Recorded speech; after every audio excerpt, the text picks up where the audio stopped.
Hello, welcome back to my channel. If you're new here, my name is Mina, and today's video is going to be me reading The Perks of Being a Wallflower. I have already edited this video and I am filming the intro after I finished reading it, and let me just say this video was very interesting, both to film, to edit, and to rewatch.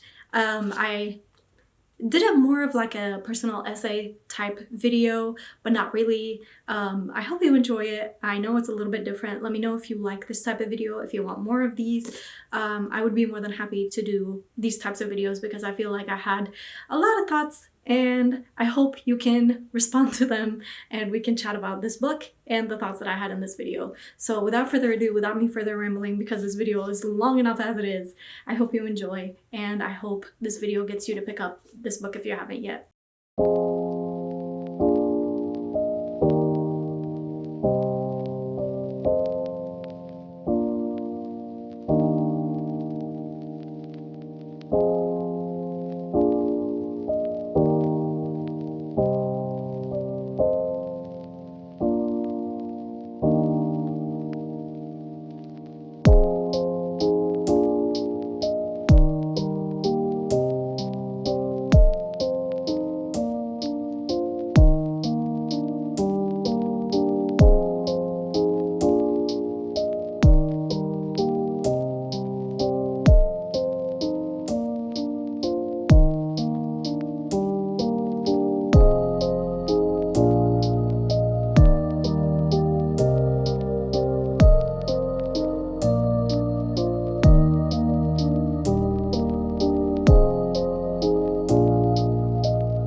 This has been such a tough thing to pick up because when I picked this up, I knew it was gonna hurt.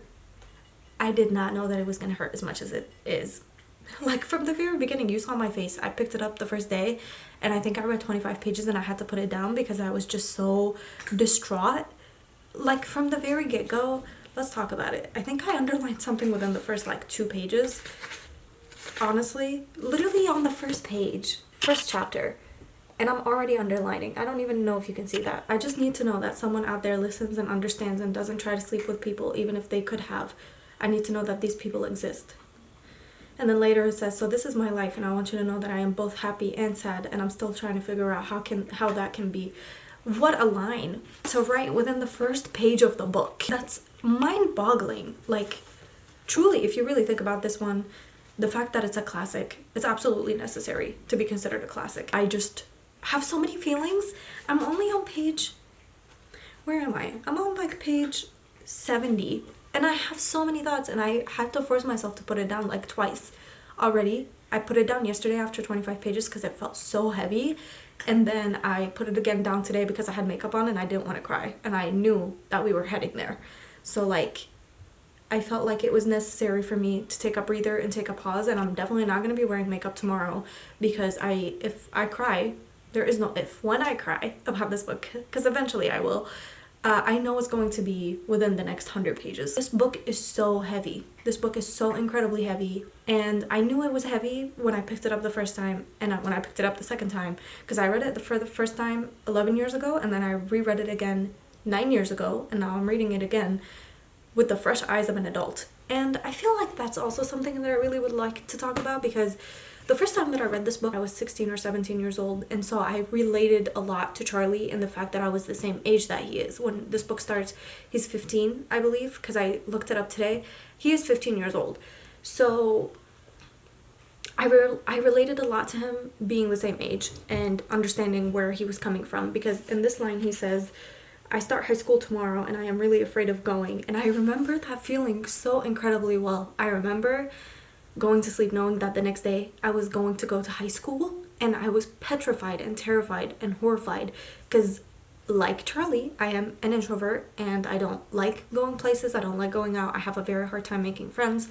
And so I remember exactly how I felt and how terrified I was and how hard the first year of high school was for me. I ended up getting like homeschooled for the second half of the year because it was just so difficult. And it's so difficult to the point where it's like it feels debilitating. And so reading that line literally brought me back to the same exact point of like feeling that exact same feeling. It sent me back in time to being in my exact room at the time, knowing that I'm going to wake up in the morning and go to high school and be a high schooler. Like, it didn't even hit me to think about like, oh, this is gonna be like the first Monday of like freshman year, and then there's gonna be the first Monday of sophomore year, and then junior year, and then senior year. You know how you have like, oh, this is my last Monday of school. And I didn't even think about that when I first started high school because I was just so focused on the moment. And I think starting high school comes with such big feelings. Nobody really discusses them. Like, they don't prepare you emotionally and mentally for high school. I feel like all of high school, they're trying to prepare you for college. And they're like, oh, they're not going to hold your hand in college. They're not going to do this for you in college and whatever. But no one is talking about how scary it is to go from being in middle school, which is already hard enough as it is, to being in high school. And like, it's such a different arena. It's a bigger school with more people, more classes, so many lunches. Like, I remember my school had maybe 4 lunches, like lunch A, B, C, and D, and like nobody talks about that. And the lunchroom was huge to the point where I rather go and sit in the library and not eat and wait until I get home to eat versus brave going to the cafeteria, because it's huge. And nobody, like, if you miss orientation or if you're just an anxious person, like, they don't give you a chance to be like, hey, you can, like, you know, when you board a plane and they're like, if you need assistance, you can go board first. They don't even give you that chance in high school. And I feel like in high school, you're so young that, like,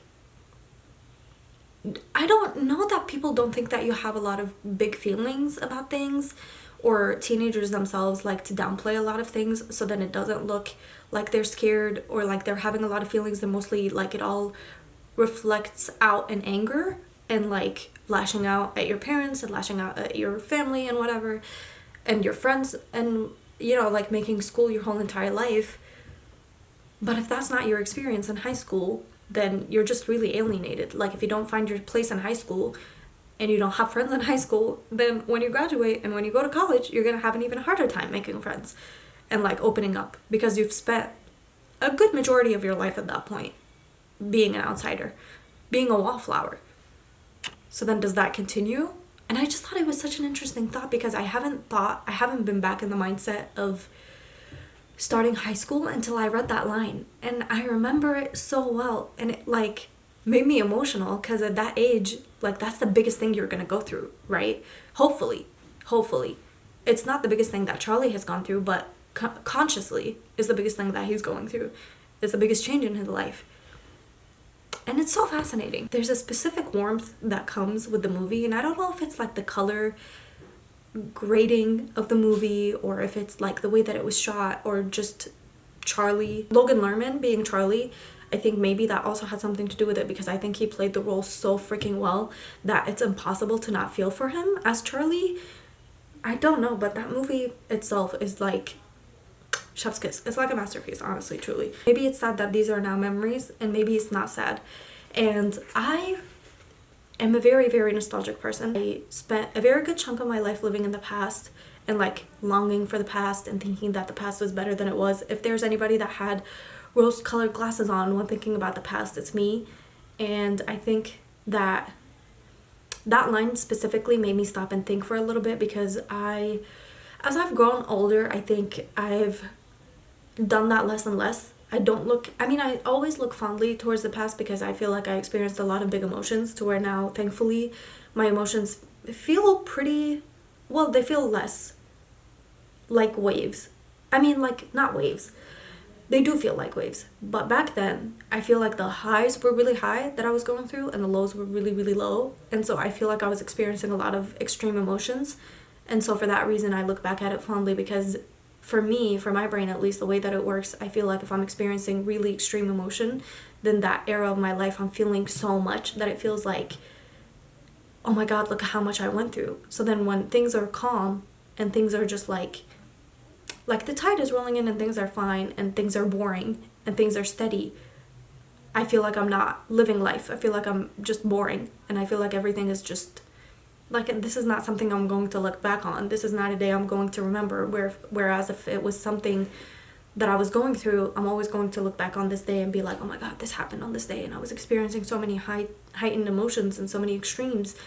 And I don't know, I mean, I know why my brain does that, but I feel like that's also something that I'm really trying to I'm trying to be grateful for the boredom, for the stability, for having boring days, because boring is better than having a really atrocious day. Because when you're thinking of extremes, I don't know that I'm thinking about like the extreme sadness, but then also I'm thinking about like if there was extreme sadness or extreme fear or whatever have you, I'm thinking about like, oh, but I made it out. So then that also becomes a fun memory. But I recently just read a post, I think it was either on Substack maybe, or Tumblr, where it was like, I'm grateful that I am nostalgic because that means that I have lived. And I think that kind of rewired my, because I always was like, I don't know why I do that. I really don't want to like think back on the past constantly. I would rather live in the now. I would rather look forward to the future than think of the past, because I know the past and I don't know the future. So there's so much to look forward to. But I feel like as an anxious person, I really find a lot of comfort in like familiarity, and because I know the past, that's a place I know, so then that's like a safe place, even if it wasn't good at the time. So I don't know, I feel like it rewires my brain to think that means that I have lived. Yeah, I can be nostalgic, but it doesn't mean, like, there's a level of healthy nostalgia, and then there's constantly living in the past, and there's a very thin line between the two. At some point this is going to be the past, and then I'm going to be 10 years down the future and be like, oh my God, that's something that I wish I had like appreciated while it was happening. So Charlie's talking to his teacher, Bill, and Bill like gives him basically books to read over the school year, and Charlie writes essays about them because he really likes reading. And so he's talking to Bill about like the dance and his thought process and all of that. And his teacher asks him, he says, do you always think this much, Charlie? And Charlie says, is that bad? And then Bill says, not necessarily. It's just that sometimes people use thought to not participate in life. Like, that line alone, I had to sit with it for a minute, because that's what people do, I feel like. Especially if you have a hard time, like, making friends or, like, putting yourself out there or talking to people, or if you overthink, I feel like it's so easy to, like, not participate in life. Because life is scary, and people are scary, and I do relate to the notion that I would rather not rock any boat and not embarrass myself by talking to anyone. Comfort zones is also a way for people not to participate in life and like to be in somewhere that they're comfortable in. So then that also really backs up the idea that you should challenge your comfort zone, and that maybe, I don't know, but then does that mean like if you keep your thoughts to yourself and you don't really share them with anybody, and you like write them in a journal, or you just keep them to yourself and you don't talk about them ever, then is that like a choice of not participating? Is not participating a choice? Is that like a gene that comes pre-programmed, or is that like, it's like the nature versus nurture debate, right? Like, does your environment, like, and who you're raised by and who you're around affect you more than the genetics you were born with? Or is it the genetics that affect you more? Is that a 50-50 thing? So then is it like, you use your thoughts to not participate in life? Is that like something that you learn over your life? like growing up? Is that something that becomes like a safety blanket, and then you unconsciously or consciously choose that because it's the easier option? Something we learn over our like conversations with people and like talking to people and getting to know people and like relationships over the course of our lives. Is that something that we just learn and then like adapt, and then that just becomes the default setting? What do you think? I don't know what I think, honestly. I don't know what I think. I think, like the nature nurture debate, I think it's 50-50 probably. I think that would be the best thought for me to have. Because it could be that it comes pre-programmed, like some people are just born an introvert, right? But then also it could be the fact that like relationships with people, like if you're born with a family that doesn't listen to you and doesn't value what you have to say and they talk over you constantly, then I feel like that would make you kind of choose to keep your thoughts to yourself and not participate, as maybe a way of rebellion, or maybe just a way of being like, well, these people don't want to hear what I have to say anyways. This is getting really deep. So the last thing I underlined is something that is actually something that I really want to talk about. So Charlie's favorite person passes away. His favorite person is Aunt Helen, right? And Aunt Helen passes when he's 7 years old, and Charlie is currently 15 or 16 years old. So it's been 8 years since his aunt passed, and someone goes to hug him. Oh, I think it's Sam. Sam goes to hug him, and he says that this is the third time that he gets hugged since Aunt Helen's passing, which was 8 years ago. He's been hugged a total of 3 times over the course of 8 years by his entire family, all of his friends. He's been hugged 3 times in 8 years. I thought that was just so crazy. And then I wrote in the margins, why are people so okay with being stingy, showing love to the people they love?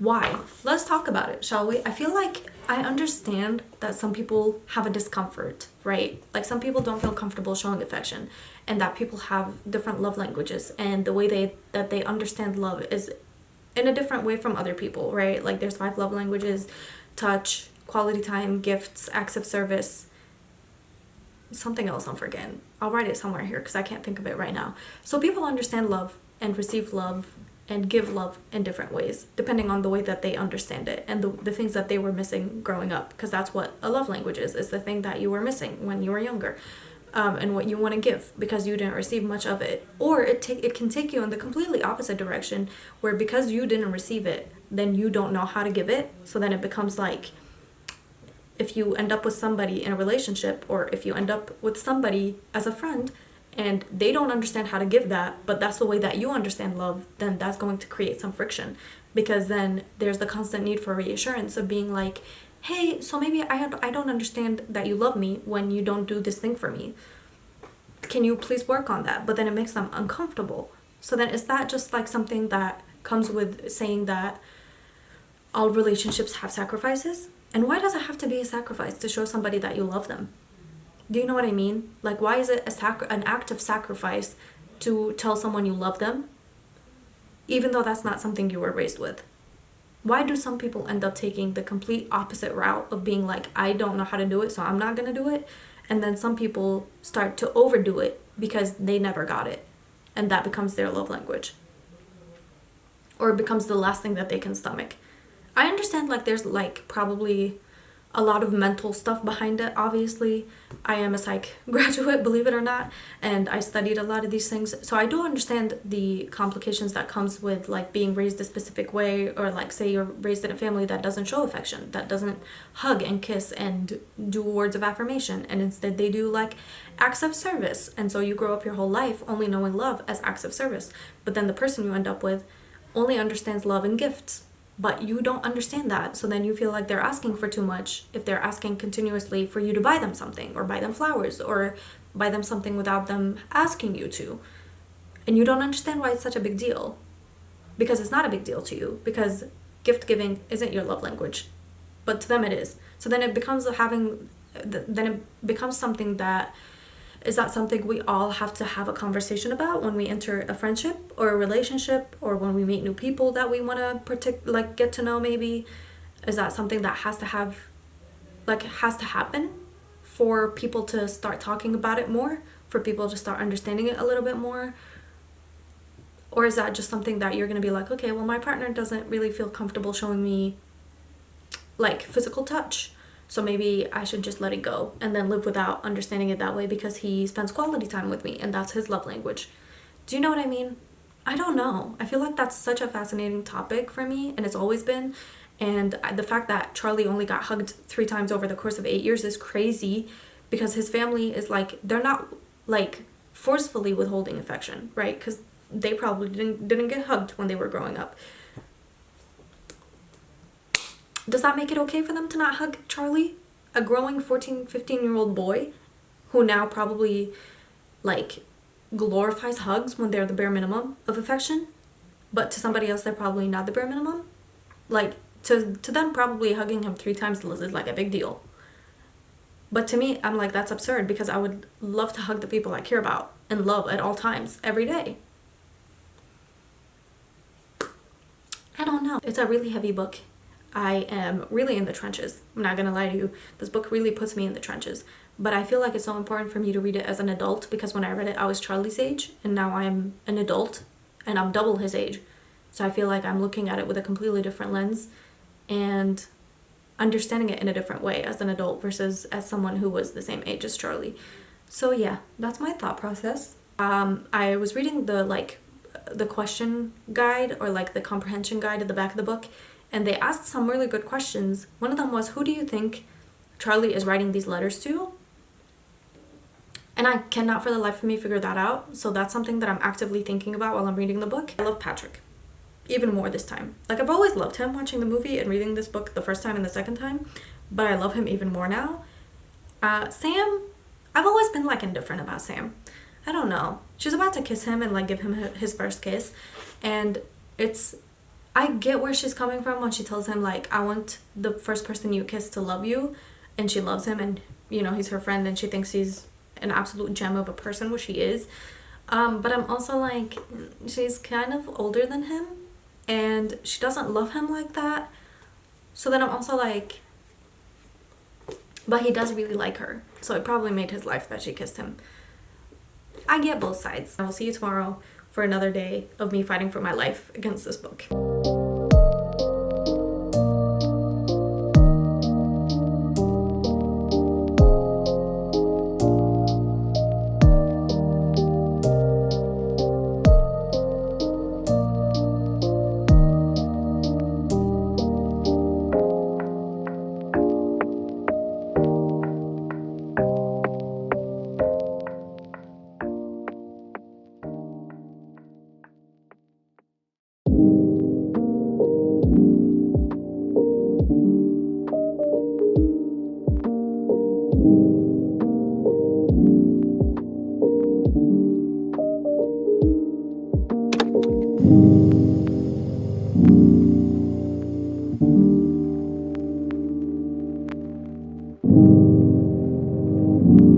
Very slowly because it's very hard to read for me. Charlie thinks a lot, and so it's hard to read about someone going through so much and not sharing it with the world. And yeah, I have a lot of thoughts. I will talk about them when I can. I'm on page 50 something, 54 I think, and yeah, it's Thanksgiving, and I feel like this is really when it's gonna start picking up.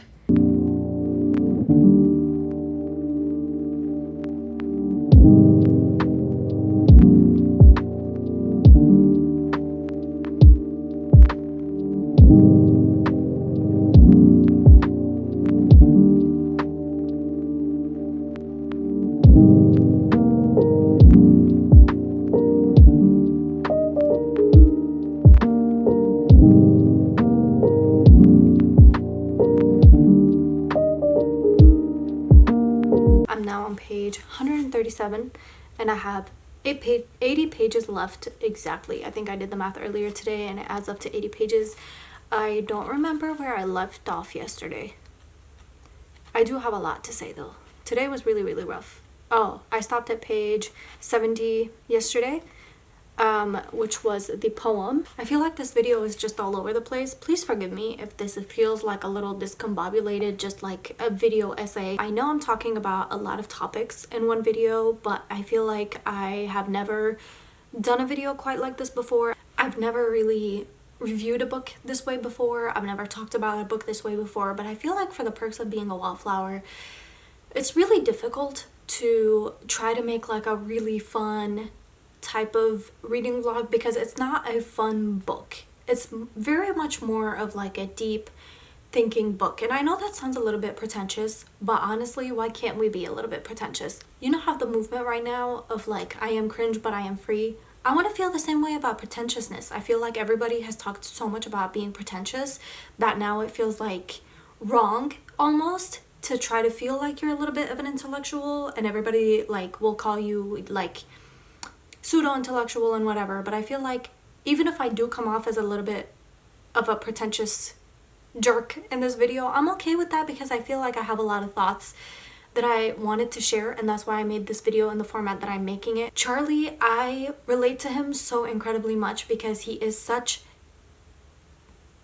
a thinking person, especially now. He thinks so much and he thinks all the time, and sometimes he has to go and read a book so he doesn't think, and it's like escapism 101. He's like reading books and hanging out and trying to get involved and trying to be participatory in life, and he still thinks in the midst of all of that. He's still thinking, and there's so much of it, and all of it is so deep and so hurtful for me to read. So he talks about his birthday. I don't like my birthday. I don't like it at all.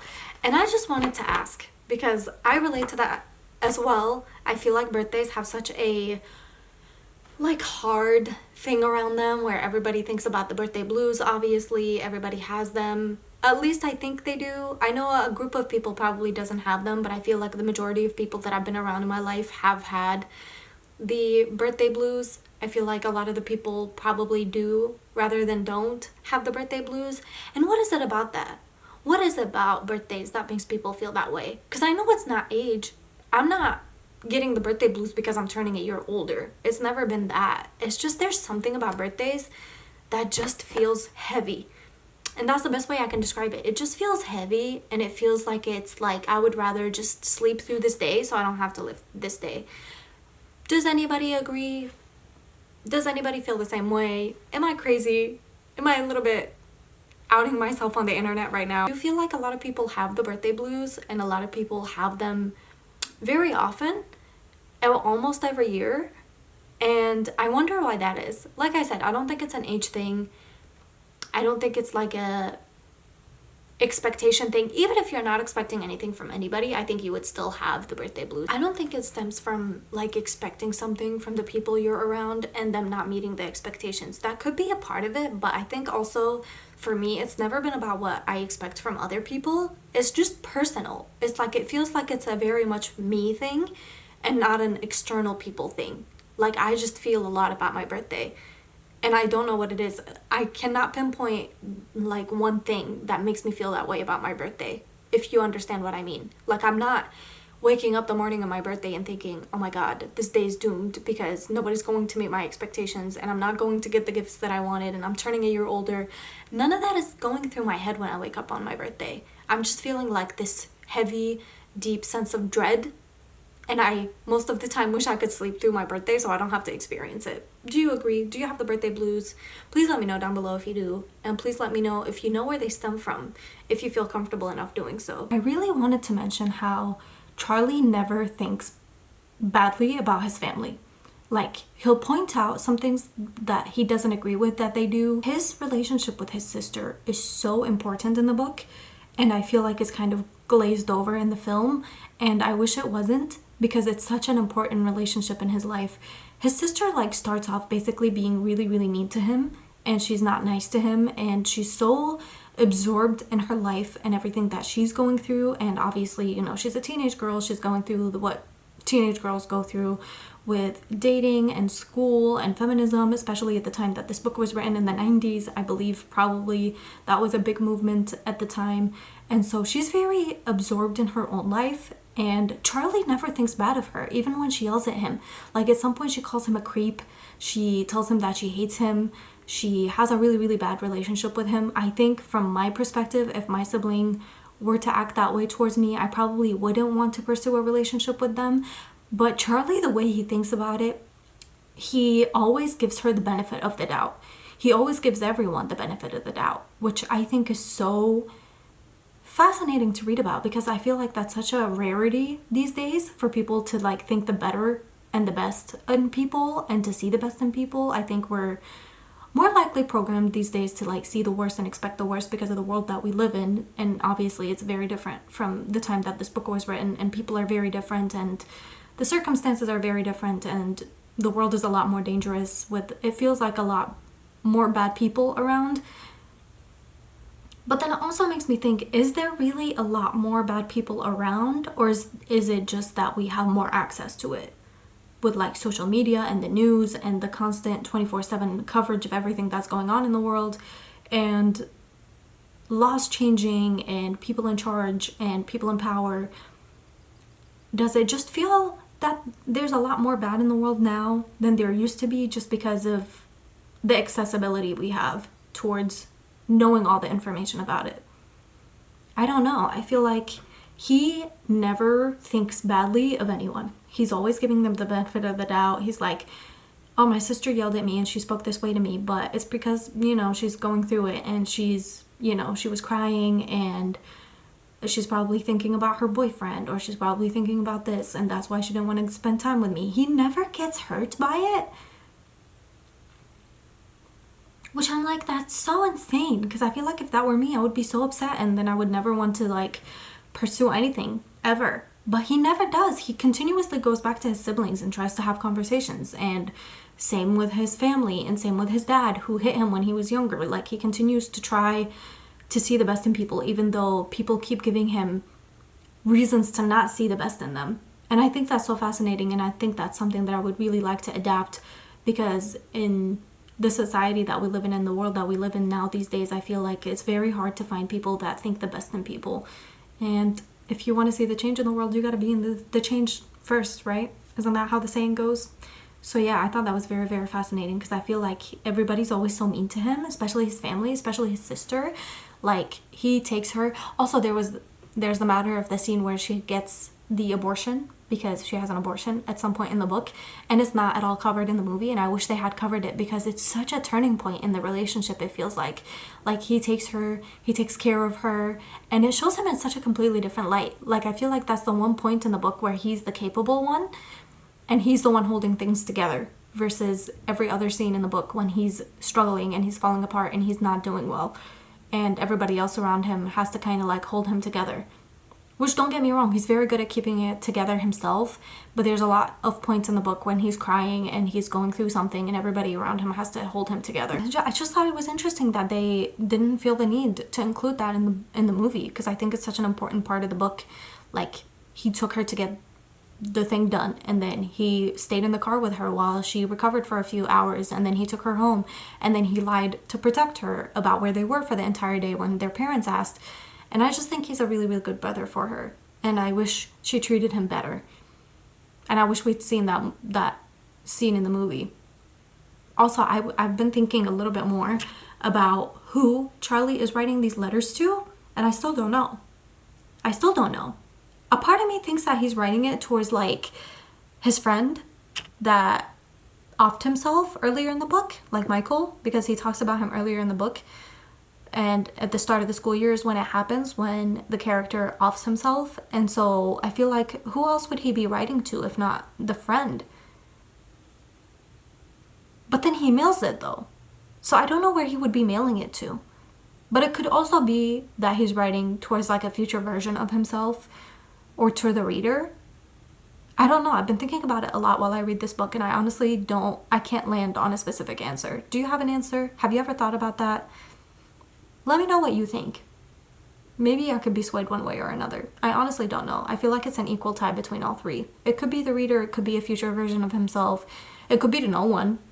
It could be that just he's writing it and just sending it nowhere. Or it could be Michael. At some point when he starts dating Mary Elizabeth, Sam tells him, like, don't tell her she's pretty, don't open the doors for her. Mary Elizabeth isn't like those girls. Tell her that you like her outfit because she can control her outfit and she chose it, but she couldn't choose her face. So her face isn't in her powers. So even if you tell her she's pretty, she's not going to be like, yeah, I'm pretty, great, wonderful. And later in the book, when they're like hooking up or like hanging out, she asks him, do you think I'm pretty? And he tells her that she's pretty, and her face softens. And he even thinks about it. He was like, Sam thought that Mary Elizabeth wasn't one of those girls who cared about being called pretty, but even the girl who supposedly doesn't care about what she looks like and who doesn't really care for being called pretty still softened when he called her pretty. And I just thought that was so fascinating. And it's fascinating that he caught that too, because he was like, oh, but Sam said that she wouldn't care and that she wouldn't want to be called pretty, but she did ask if she was pretty. And I'll never forget her face when she asked, and I'll never forget her face when I told her that she was pretty.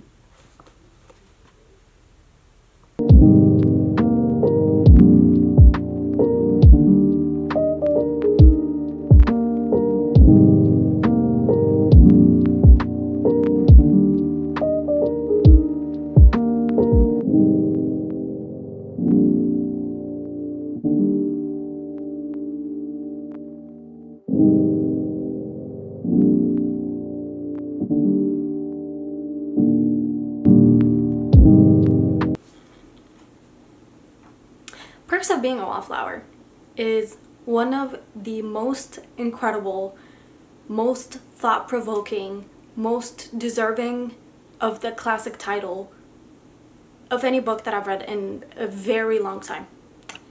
I adore this book so much. I gave this book 5 stars because there is nothing I could give it that is less than that. It deserves that. It is so deep and thought-provoking and so easy to relate to. Charlie as a character is so easy to relate to. I feel like anybody and everybody could probably find somebody in this book that they can relate to because it's so easy, and everybody is so diverse in the way that they think, in the way that they exist, in the way that they experience life in high school and college and being grown. And Charlie is one of the most thoughtful characters I've read about in a very, very, very, very long time. I actually get really emotional thinking about it, and I was not planning to cry. Oh my god, this came out of nowhere. Oh my god. Finished this book last night. Oh my god, I'm getting so emotional. I don't understand what's happening. I don't know where this came from. Holy hell. Oh my god. This hit me so quickly. It's like holding the book is making me emotional. I don't even know what's happening. Oh my god, I started this video not thinking that I was gonna cry. That's insane, because I thought I got past it last night. I finished this book last night while sitting with my family, and holy hell, if I cry, please just pretend it didn't happen, because I don't want to edit it out. It's very, like, fitting to the context of who Charlie is. I finished it sitting with my family, and I had my headphones on, and I had the like noise cancellation setting on, but I could still hear like a hum of their voices as they walked around me and like existed in the world around me while I was lost in this book. And I feel like it made this book hit a little bit harder because Charlie is so attached to his family and his friends, and when he loves deep. He does not love with like a percentage of his heart. He gives his heart to everything that he cares deeply about and everything that he's passionate about. And I think as a character he made me see life a lot more differently.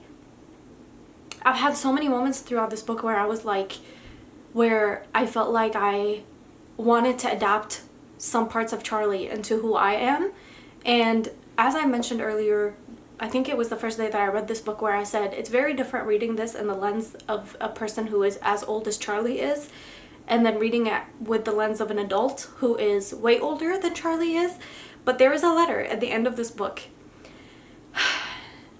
and it's from 20 years later, and just thinking about it makes me emotional because I know it's the author writing as Charlie, but it solidifies my idea that Charlie is writing to the reader. He's writing these letters to the reader, which then it makes you want to read it again from the beginning to the end to see how he talks to the reader. Like, he thinks that the reader is a good person. He thinks that the reader is not someone who would sleep with a person at a party even though they could, and that people like us exist in the world. And that's so, like, there's so many moments where reading the final letter, the 20th anniversary letter, that made me want to go back to the beginning and read it all over again with the lens of Charlie writing to the reader, because when I was reading it, I was trying to figure out who he was writing to, and now knowing that he was writing to the reader is a completely different thought process. I feel like it adds another level to these letters that are already deep enough in who they are and in what they contain, and in Charlie as a person. He's so flawed, but so incredibly thoughtful, and there's so much to learn from him as a character. There is so much to learn from him and to adapt from the things that he does and the way that he thinks and the way that he sees the world and the way that he sees his friends and the way that he sees his family. Like, I think he's one of the best characters I've ever read about. He's actually genuinely a good person. There's never been a point in where he shows that he's a bad person. There's never been a time where he does something because he knows it's malicious and he's doing it maliciously to hurt somebody. He doesn't want to hurt people. Even when he beats up a person in, like, one of the scenes, I think he gets into a fight with somebody and he cries because he hurt the person and he didn't mean to hurt the person. Like, what? He lets his friends, like, use him because he, you know, like, he just loves them so much. And obviously there is a caveat of being, like, there is a point in the book where Sam tells Charlie, like, hey, you also have to exist for yourself and you have to live for yourself. Actually, that is something I would really like to talk about. But while I find that, let me continue on with my thought process. Obviously, it's not great to live, like, putting other people's needs before you and living for other people. And there is a line in this book where he tells, I think his grandpa is telling him a story, and he says, like, about an artist or something, or two people in a room, where one of them says, I would kill for you, but I wouldn't live for you. And that line had me, like, I just thought of that off the top of my head. It was so impactful that my brain actually memorized it and put it somewhere in a pocket in my brain to where I could recall it to you right now. Because otherwise I wouldn't have remembered it. I read all these books and I don't think there's a single line that I could tell you from a book that I just tucked away in my brain to recall later. Other than, like, my favorite book ever by Emily Henry, which I can tell you it's Beach Read and, you know, tell you the line that I absolutely adore from it. But only the books that I feel like actually contain something that I want to carry with me for a very long time get tucked away in a part of my brain. Because I read so much, right? We intake so much content throughout the day, whether it's reading, writing, listening, whether you're watching something, whether you're learning something from someone, or you're listening to someone speak about something. We intake so much information throughout the day, so it's hard for your brain to pick and choose what stays in your brain. But I think it's something that elicits an emotional reaction out of you, that makes you pause for a second, that clicks into your brain and stays in there for future use. And that line stuck in my brain, obviously for a reason. I would kill for you, but I wouldn't live for you. Like, he's living for himself, but he loves you that he would kill for you. And I think that's such an important notion, and I've never thought about it that way, because we say it all the time, right? We would kill for whoever we love. I tell my cat all the time I would kill for her. I would take a bullet for her at any moment. But should you live for someone? And then that goes hand in hand with when Sam was telling him she was leaving for college, and she's telling him that her and Craig broke up. Craig is her boyfriend. They break up because Craig has been cheating on her for a long time, and Sam is like, and Sam has been Charlie's dream girl from the very, very beginning. But when he finds out that Craig has been cheating on Sam and they break up, he doesn't even approach the thought of asking her out, because he doesn't even want her to be in pain like that ever again. So he's like, I would rather be her friend and nothing else than to ever have her hurt this way again. So before Sam is leaving for college, she asks him, she's like, hey, why didn't you try it? And he tells her exactly that. He tells her, like, I loved you so much that I never wanted you to go through something like that ever again. And she gets mad at him because she tells him, like, you only took what I said into consideration, which is something that I said 4 months ago when he first told her that he loves her, and she told him to not think about her that way because he was too young for her, which she's going to college and he's a sophomore. He is too young for her, absolutely. I don't know that I would ever support them being together, because I feel like, you know, that's too much. She's gonna be in college, he's a sophomore in high school. It's kind of weird. Plus, she's an adult and he's a minor, so there's that. But there is something to say. So she gets mad at him and she tells him like, hey, I told you this 4 months ago and you're taking it to heart and you haven't done anything about it. And she gets mad at him and she tells him it's like you're not even there sometimes. And then there's a whole bunch of other stuff. And then she says, you can't just sit there and put everybody's lives ahead of yours and think that counts as love. You have to do things. I know a bunch of other people, countless people in my life who have said this, the very same thing. They put other people's needs first, they put other people's thoughts first, they go with what other people want, and then at the end of the day, it feels like most of the time, from everybody that I've talked to, that person, when they snap and when they're like, hey, I do all this stuff and I put your guys' needs first, and it's never met with the same type of feeling, or like it's never met with the same type of urgency, you guys don't do the same for me, anything along that line, and not in a malicious way, just in like a understanding way or in like a recognizing it way. Everybody will always say, but we don't want you to do that. We never asked you to do that. We would be happy for you to live your life the way that you live your life. We don't want you to live your life for us. And it's the same sentiment echoed here. Like, Sam tells him the same exact thing. She's like, you didn't have to take what I wanted into account. You could have still asked me out. It's been 4 months. My thoughts could have changed. But you decided to take what I said 4 months ago as Bible and not even try again. And why is it that that's how it's met? Like, I just don't... I feel like everybody in Charlie's life was not as supportive of him as they should have been. He was very much background for his family. Nobody really paid attention to him. Like I said, he only got hugged 3 times in the span of 8 years. I still cannot get over that. That's insane. But he really gets forgotten as a background for all of his family. Like, nobody cares, nobody pays attention until he's physically in a crisis. Until he's physically struggling and everybody can see and he's having a meltdown and he's passing out in the snow. And then everybody is like leaving college to come see him and his sister is nice to him and his friends are coming to visit him. But where was everybody when he was silently struggling?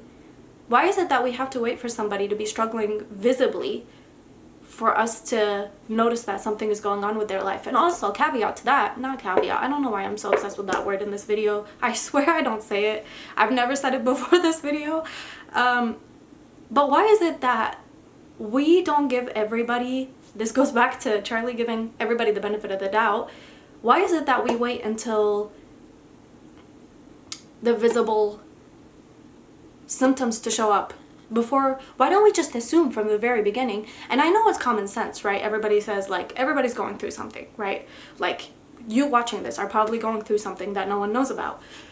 My mom is probably going through something that I don't know about. My cat is probably going through something I don't know about. My friends are going through something that I don't know about. Why don't we just assume that everybody is going through something and give them the benefit of the doubt? Why is it that when they wrong us, and I'm guilty of this too, I do this all the time, where I'm going through something silently and nobody knows about it and I fault them. Why is it that we just don't think that, okay, maybe this person isn't noticing everything that I'm going through because they're going through something of their own? I feel like we've really veered off of humanity and we're really bad at giving people excuses when we should be giving them excuses. Obviously, life is hard to everybody right now. Like, everybody's got something going on at the moment. And even if they don't have anything going on, like, the way we exist as humans is very difficult right now.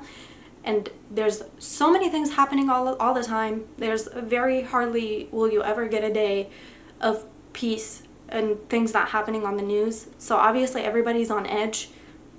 And then you add the fact of, like, having to work and having to be away from the people you love, and because you need the money and because you work a job that you don't love. And so, like, obviously everybody's going to be on edge. So everybody's going to feel away and it's going to come out either in aggression or isolation or just being overly cheerful. I'm not saying we should always think people are good and all people are good and there's no bad people in the world. Obviously there's bad people and bad things happen and we should always be careful. But I do think that it's probably better to go through life expecting the best out of people versus expecting the worst out of people, because what's expecting the worst from people gonna achieve? Other than, like, making you go through negative energy. I sound very woo-woo right now, but I'm just saying. I don't know, but this book made me think a lot.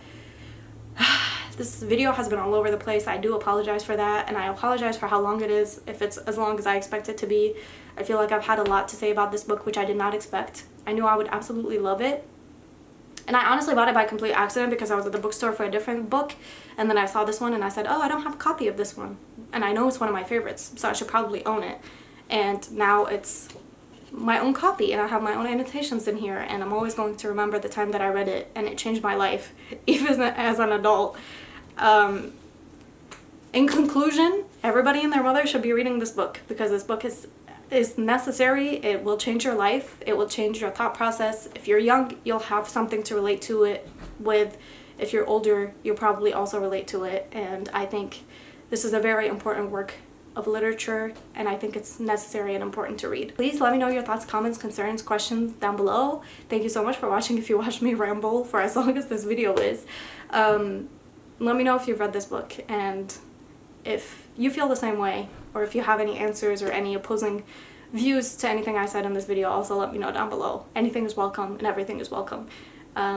And I strongly recommend you read this book, because it's absolutely beautiful and enlightening, and I could sit here and talk about it for the next 5 days and not run out of things to say. So thanks so much for watching. I hope you have a wonderful day.